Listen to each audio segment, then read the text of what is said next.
This is Hops and Spirits Bar Conversations. Come for the craft beer, bourbon, whiskey, and great drinks. Stay for the conversations. Here's your host, Jonathan Green. We have a very special episode for you here coming up. It's a Tasting Notes Extended Edition, and if you don't know what our tasting notes are, that's what leads into our bar conversations every time where we're talking about beer, whiskey, bourbon, cocktails, you name it. And on this one, we were talking with SIA Scotch and their founder, Carin. But you know what? There was just so much more of the conversation that needed to be had, so we figured we'd make an extended edition. We hope you enjoy it. These will happen from time to time when our guests just have so much to share, and we feel like we need to pass it along to you. Don't forget to check out the Bar Conversations podcast on all the podcast players out there, along with our YouTube and Facebook pages, and you can go to hopspirits.com to find out all the fun stuff we have going on. Well, I hope you enjoy. Remember to check out Hops and Spirits on social media at Hop Spirits, all one word, on Instagram, TikTok, Facebook, and Twitter. You can also find Hops and Spirits on YouTube and at hopspirits.com. Joining us here for a Tasting Notes is the founder of SIA Scotch Whiskey, Carin. How do you say your last name, and did I say your first name correct?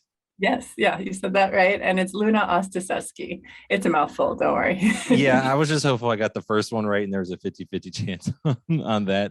I appreciate you joining us for a little bit of Tasting Notes to talk a little bit about kind of the fun things you do there and a cool project that you have as well. But I guess my first question is how did you get into Scotch? Because I feel like you may not look like what most people think of as a typical Scotch drinker. Not that anyone can't drink whiskey and bourbon, but when the picture maybe in the old books doesn't exactly look like Carin. Thank you. I totally get it. And in fact, that's why we like to refer to SIA as the unexpected blend. Everything you'd never expect from a Scotch whiskey. So part of that, besides some of the spirit notes that we'll get into as well, is the founder story. You wouldn't expect that there's a Hispanic founder creating a Scotch whiskey brand in California. You wouldn't expect that it was crowdfunded on Kickstarter. And you wouldn't expect that it's gotten these amazing accolades and awards right out of the gate. So I have a kind of a unique genesis story, if you will. I didn't grow up in a distilling family. I didn't grow up in a super rich family. I'm a child of immigrants, Cuban descent, and grew up in Miami, Florida, where everyone was drinking rum. But somehow I found my way to Scotch. And the story there goes that I was in my early 20s, and one day after work, a friend says to me, "Would you like to grab a glass of Scotch?" And I said, no, that's my grandfather's drink. He said, "Well, have you ever tried it?" I said, "Yeah, once, but it's not for me." He's like, "Once? That's like saying you had a glass of red wine once, and now you categorically just say, like, I don't drink any red wine at all. You just haven't found your brand yet." And so I said, "Okay, show me." So that night I went on what I like to call a whiskey adventure. And I tried 4 different Scotch whiskeys and instantly fell in love with this category. The bartender was telling me stories about distillers and blenders and the nuances of the spirit, and this idea that the whiskey makers were putting product into barrels to age for future generations that they may never get to taste themselves. And I really love that notion that it was almost a legacy for them.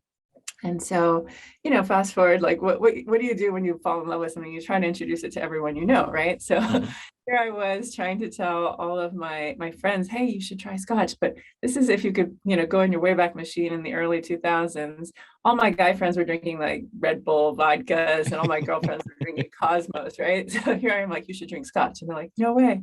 And so, I got curious. I started going to Scotland quite a bit, going on distillery tours, reading every book and magazine I could. And this is, while I had a day job, just kind of like hobby. And then finally, got certified as a whiskey ambassador, got my bartending license so I can learn how to make Scotch cocktails. And then started kind of just kitchen chemistry, experimenting with different blends to kind of see, like, how can I introduce this whole new generation of people to this category that I love so much. So that's kind of the backstory. There's more to it if you want to hear. Well, I was going to say, and obviously that then led you into wanting to share this even more so than just, mixing a couple drinks for friends.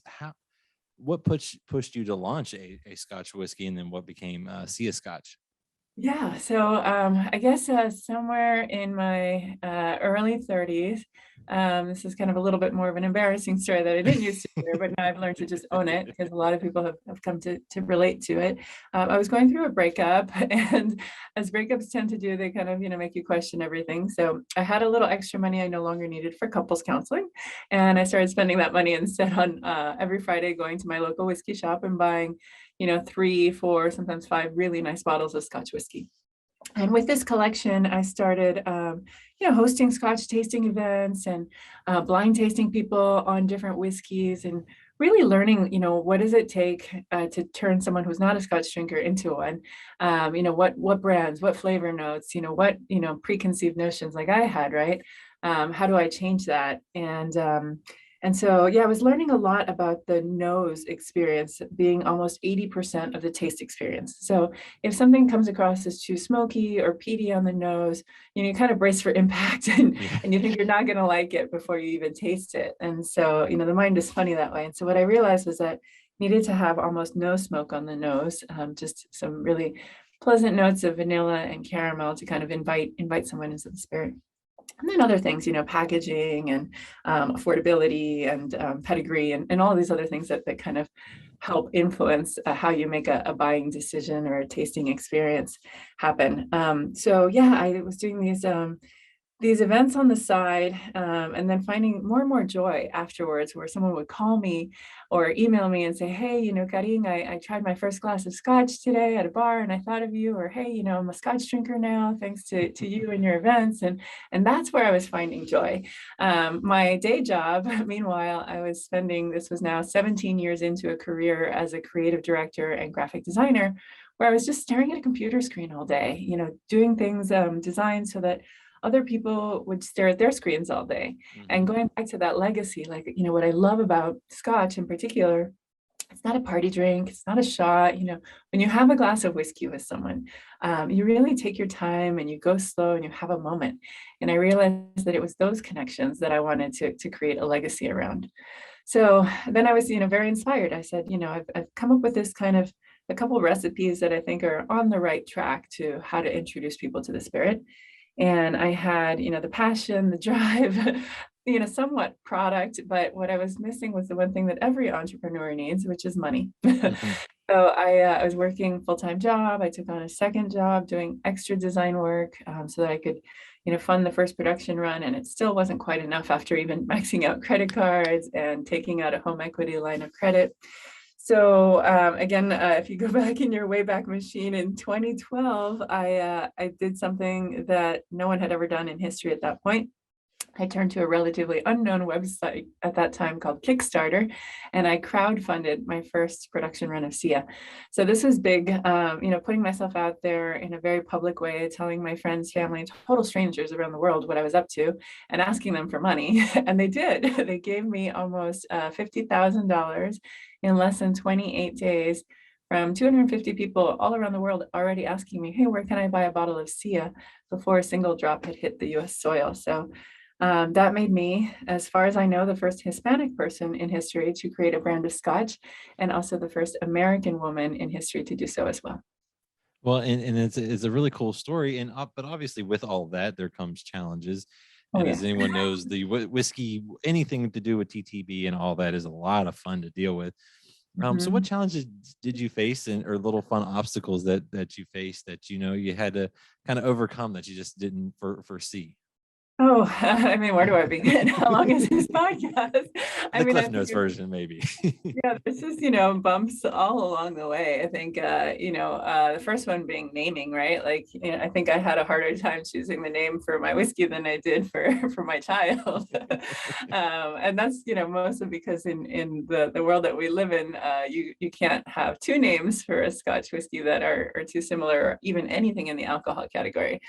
So just going through searches on the USPTO, and not just on a national level, but on a global level, to find, what's available, what hasn't been used, what really resonates.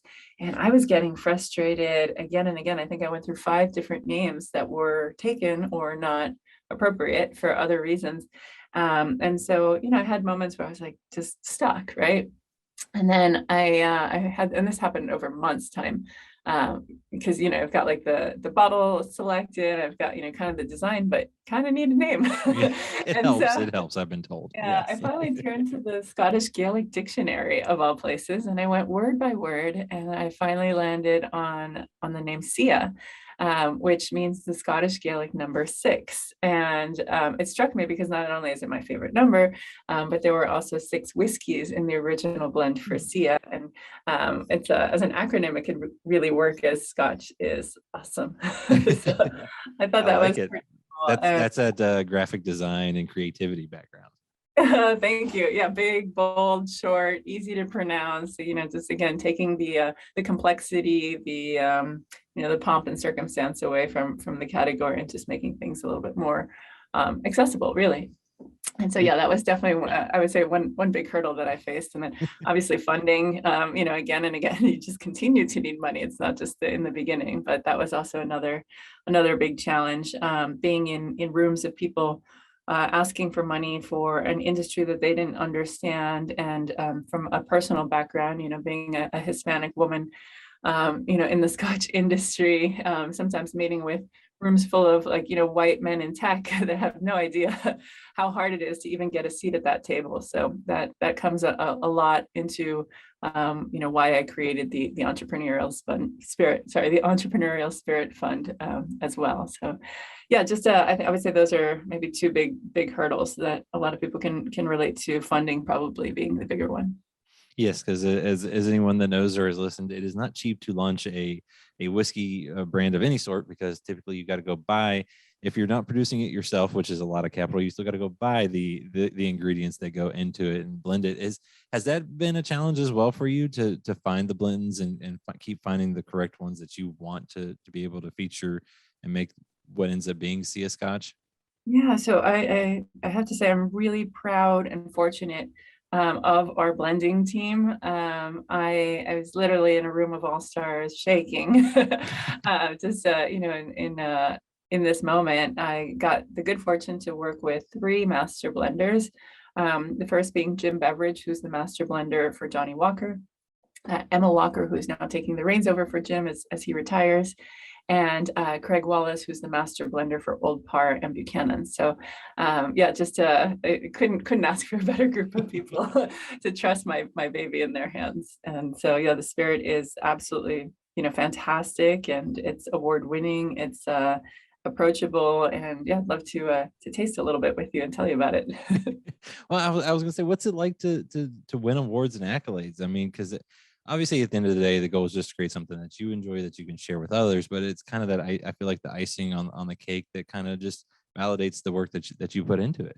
100%. Yeah, especially for a new brand like, SIA being still a very, very much newcomer in this category that's hundreds of years old, right? So to be able to receive a 96-point rating from the Ultimate Spirits Challenge, just beat out, pretty much all of our competition, Dewar's, Chivas, Glenlivet, you name it. We even beat out Johnny Walker Blue. So it's quite an achievement to say this $39 Scotch whiskey beat out Johnny Walker Blue, which was pretty cool. We also received a double gold medal from the San Francisco World Spirits Competition. And that means that all of the judges in the whiskey category unanimously gave SIA a gold medal, making it a double gold. And then finally, another one that I'm really proud of is Whiskey Advocate magazine in 2015 gave SIA its highest blend award, which is an outstanding rating as well. Well, and then you kind of also touched on this a little bit with the work that you've done and the challenges you faced.